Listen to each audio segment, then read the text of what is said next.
So it's an interesting thing to go last in a monthly theme. Everybody kind of takes their piece that they really like, and they dig into that piece for their talk, and then the next week comes, and they dig into their piece, and they dig into their piece. And so if you scroll back in your mind with me, you might remember that Jeff Hargis took us through a talk where he shared his own relationship with the God of his childhood, and how different it is to come into relationship with the divine presence that is not out there, but is right here, where the connection spot with infinite presence is right at the center of who and what we are, which is absolutely the core teaching of the master teacher, Jesus, as well as so many other teachers. We had a wonderful talk from Reverend Karen Russo, where she took us from the material to the mental to the mystical, walked us through that process of our book of the month by Joel Goldsmith, which is The Thunder of Silence. Now, this is an intense book, y'all.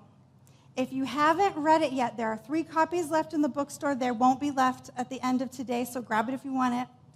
And this book takes us through, in an unapologetic and really kind of sassy way, takes us through all of the easy mistakes that come to us in spirituality and just keeps turning us back. Just like in meditation, when you get distracted, you bring your thoughts back. You get distracted, you bring your thoughts back. You get distracted, you bring your thoughts back.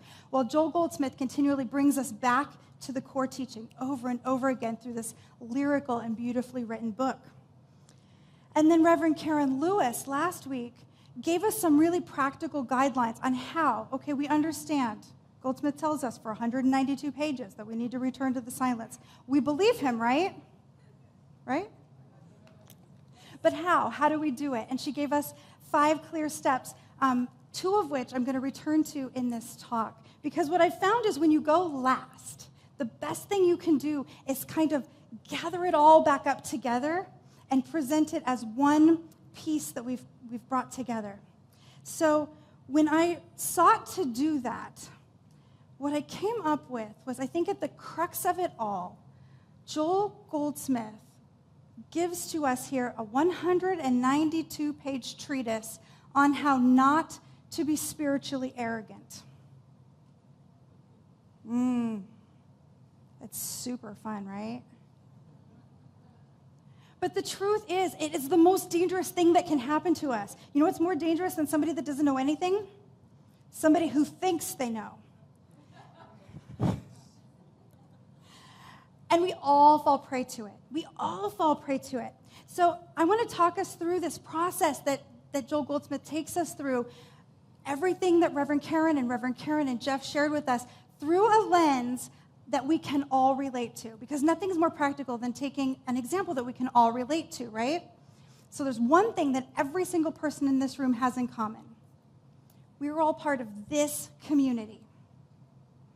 So we're going to talk about it through that lens so that we can apply it to something that really makes sense to us. You on board? Awesome. So spiritual arrogance, we all fall prey to it. And you notice I'm not leaving myself out of that group.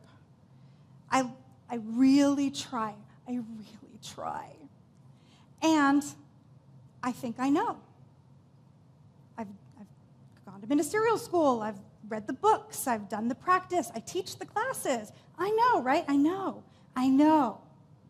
We all have things like that we know, right? Right? And then something like this happens. Play my video? What do you want me to do, man? Just show the first way, how we all do it. Like this? How we all are, how we do it. We do Okay, it. now show the way I guess it should be done.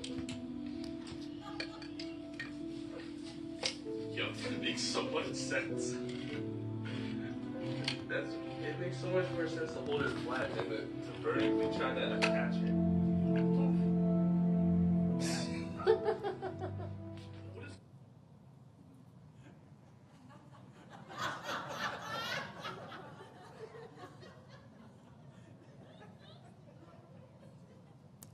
I don't know how many times I've used a can opener. I'm 43, do the math. Who knew that you're supposed to hold the can opener that way without learning it from the video that I posted on Facebook earlier this week? The hand went down. I love it. Okay, we've got one. We've got two people. Anybody else willing to own it? Joanne Ashton, of course. Of course Joanne knew. Three people in a room of 100 and some people. I would have gone to the mat. I would have risked my life that I knew how to use a can opener. I knew how to do that. And if somebody had said, no, you're probably doing it wrong, I don't know that there's anything I wouldn't have bet that I know how to use a can opener. And yet, happy Jesus, if I didn't run to the pantry and open a can, and something that you may not have noticed with that, not only does it work better, not only does it cut off that lip that's all rough and yucky and opens much more smoothly, but then there's a thing on there that's a magnet. It's a freaking magnet, and it lifts the lid off of it so it doesn't fall in your soup.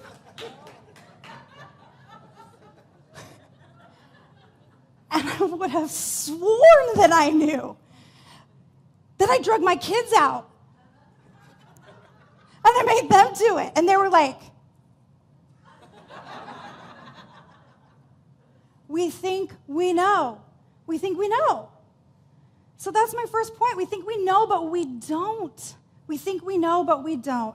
And there are things that we think we know because they're part of what Ernest Holmes, our founder, would call race consciousness, which I agree is a weird term, but what it really means is things that just kind of everybody knows. When the pollen count gets high, allergies go up. If we keep driving this many cars, we're going to kill the earth. This is flu season. People are just going to get sick. That kind of stuff, right? It's just in the air. We think we know. And in a community like this, we have things like, the numbers always go down in the summer. Young people don't go to church anymore. We're not going to get more young families. Young people don't go to church anymore.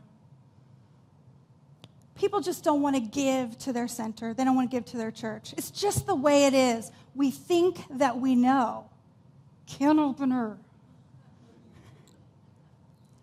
One of the things Joel says is, man cannot know what the divine plan holds for him because man can only measure good by an increase of what he already possesses. Man cannot know what the divine plan holds for him because man can only measure good by an increase of what he already possesses. That means we can only see for ourselves an increase in what we already know. And we think that we know all that there is. We think that we know. So if we take this little sliver of the universe that we know, right? That means we are ruling out everything else in the infinite potentiality of an infinite God for our good. Because we know the numbers go down in the summer. We know that snowbirds, when they go home for the summer, they don't send their tithe, they don't give.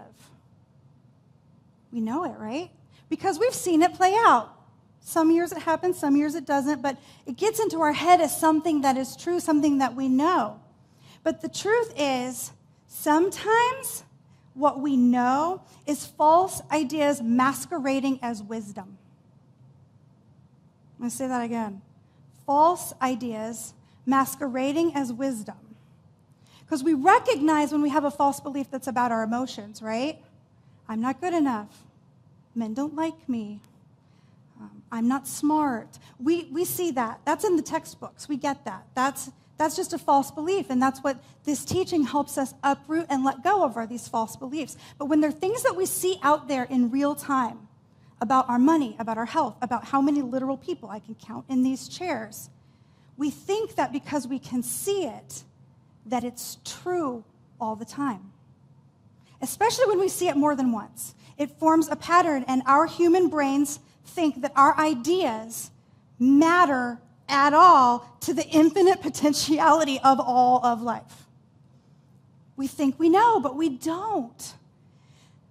This is why it was so important that Reverend Karen brought up this idea of letting go of expectations. Joel Goldsmith talks about it over and over in this book, to let go of expectations, because our expectations are inherently linked to the good that, I'll point to a quote that isn't there anymore, to the good that we have already seen, right? That we already possess. But what if our good is something we haven't possessed yet? I don't want to rule that out. I don't want to rule out the 99.9999999% of all the good stuff that could happen to me that I haven't seen yet. I haven't even been to Africa. There's so much stuff that I haven't seen yet, and I don't want to rule that out. We haven't been a center that has 1,000 people on a Sunday yet in our history. But it doesn't mean it can't happen. We haven't seen our giving double over a summer yet. But it does not mean it doesn't happen. It doesn't. We have to leave room for spirit. Because if we're in our brains and we know we have shut off, we've shut the door to spirit. It's true in our personal lives, it's true in our relationships, it's true in our career, and it's true in this center. And that's why I'm pounding these particular examples, because I don't think that there's probably a person in this room, except for the couple of people who are here for the very first time, who have never heard any of those statements. And even you guys probably heard it at your last church. Because it's something that we think we know. So my second point is, okay, so if what we know in our brain isn't knowing, how can we really learn? How do we really learn? And the answer is that we open up. We open up to that place of spirit where we let go of expectations and we simply allow that space to be open and we let spirit speak through us. So Joel Goldsmith spoke about it like this. As we learn to listen and develop a state of receptivity, eventually we arrive at that place where the flow begins to come from within. Where the flow begins to come from within. Now, that's true of the flow of abundance. It's true of the flow of love. It's true of the flow of peace. It's also true of the flow of knowing, and it becomes knowing with a capital K instead of a lowercase k. Because that voice that rises up from within, is spirit speaking through us. And it sounds different, doesn't it? It feels different. So part of leaning in to the silence is to learn to discern between the ideas in our brain and what's really being communicated to us by the indwelling spirit. In Science of Mind, we say we believe that the highest God and the innermost God is one God. It still gives me chills. I can't tell you how many times I've read or said that statement. The highest God and the innermost God is one God. And we also say that we believe in the direct revelation of truth through our spiritual and intuitive nature that's inherent in all of us. That voice of the divine that comes to us is that intuitive voice. It just rises up, sometimes against our will. Oh, you should do this. Oh, shush, shush, shush. Oh, no, you should really do this. Shh, shh, shh. No. But when that comes up, that's capital K knowing, and it's different. It doesn't come from this realm of materiality and what we think we know and what we can touch and what we saw happen and the records that were listed and the lists of who signed up for what. It doesn't come from any of that space. It comes from the one God coming up into us and through us. And it feels different. So we're going to practice that.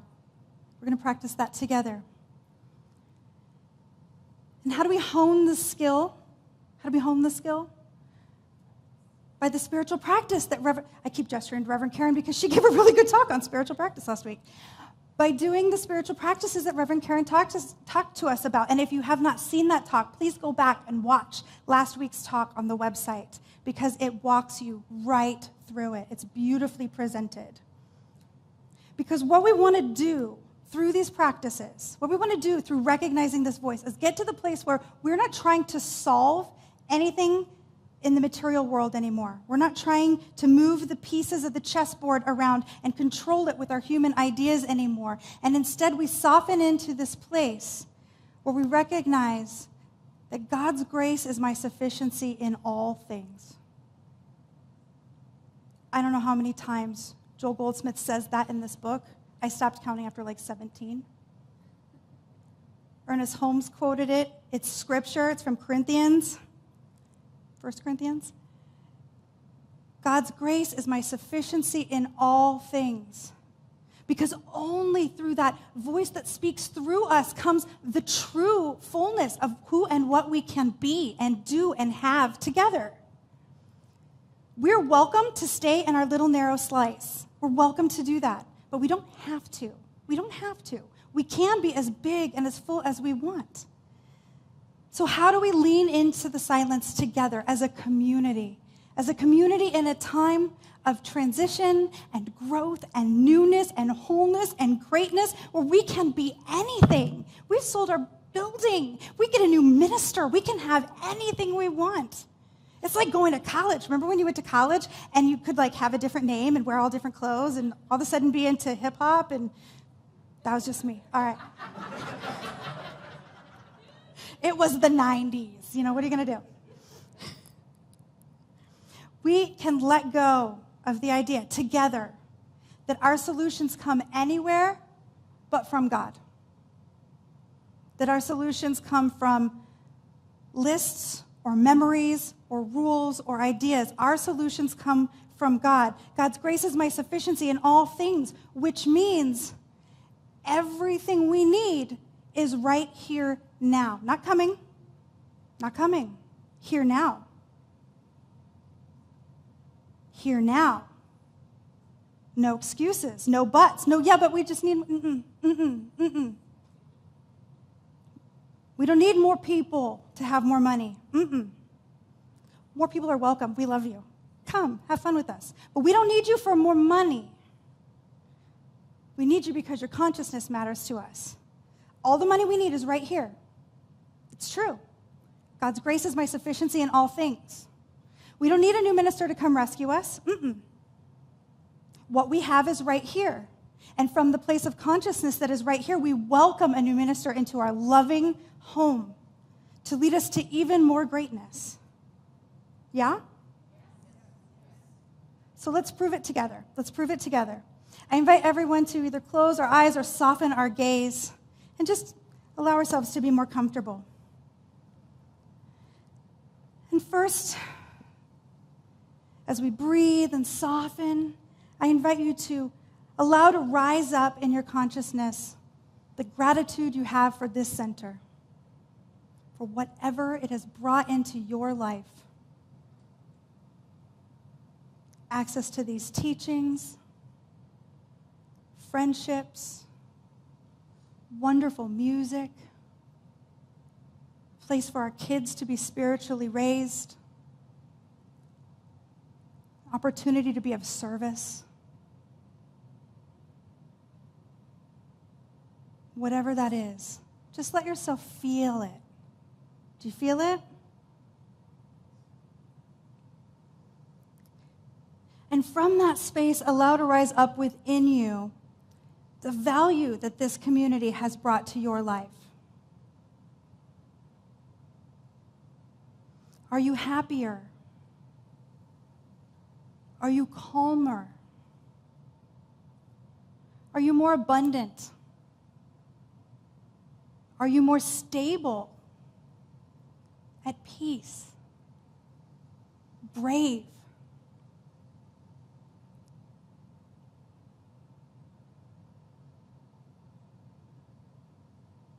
And now I invite you to allow to rise up within you the awareness of whether you personally are currently giving to this community at the same level you have received,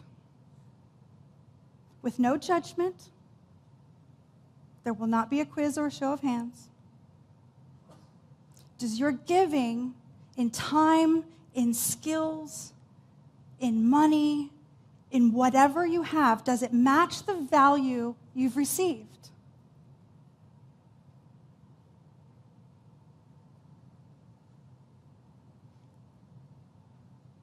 And finally, I invite you to allow to rise up in you, naturally and gently, the clear awareness of what you are to give right now.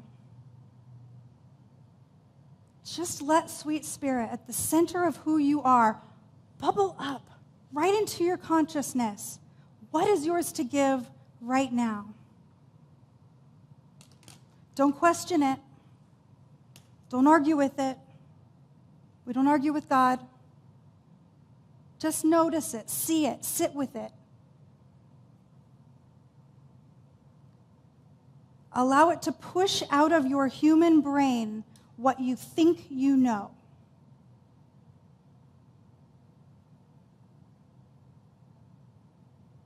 Take a moment of gratitude to your indwelling source for the wisdom that has been shared. And when you're ready, open your eyes. We think we know. We think we know that we need more people to have what we need in this community. Logic dictates. But spirit isn't logical. We think we know that everything will be okay when the new minister gets here. But God's grace is our sufficiency right now. And what we need is here right now. Wisdom, kindness, love, support, circles, classes, services, amazing music, wonderful practitioners. What we need is here now. And so when that minister comes in, we will be welcoming them into a healthy, whole, abundant, vibrant community. We don't need to be saved. We don't need to be rescued. We've got it right here, right now. God's grace is my sufficiency in all things. So here's the call to action. You know what your homework is because indwelling spirit just told you. It's so nice. I don't even have to assign it. Indwelling spirit just told you. Your homework is to act on it. Because it does no good for spirit to tell us anything if we don't act on it. We treat and move our feet. We pray and go to the hospital to visit our friend. We listen in the silence, and then we act on what we're told. That is the truth, and that is what I know. Namaste.